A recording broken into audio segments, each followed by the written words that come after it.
Tayo, o, yun munang, tsinelas, isuot mo muna ng maayos. Yan, sige. Ayan po si Inday. Hawak sa ha? Kapit, ha? Sige, papunta ron, tapos pabalik. Doon, kamapit ka ron. Yan, ganyan muna. Sige, kapit lang, yan. Kabila, kapit. Yan. Yan, okay.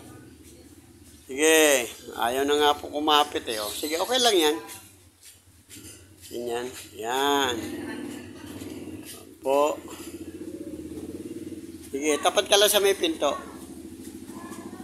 Tabi ka lang sa may pinto.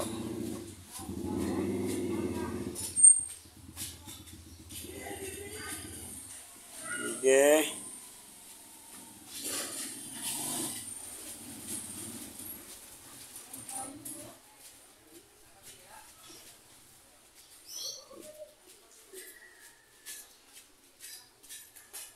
Okay, punta sa upuan.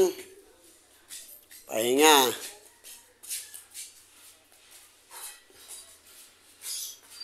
Pwesto ng maayos. Tingin ng mabuti upuan. Huwag agad uupo ng hindi nakakapit. Ayan, okay. Pahinga muna. Ayan po si Inday. Sunod siya na lang mag-isa.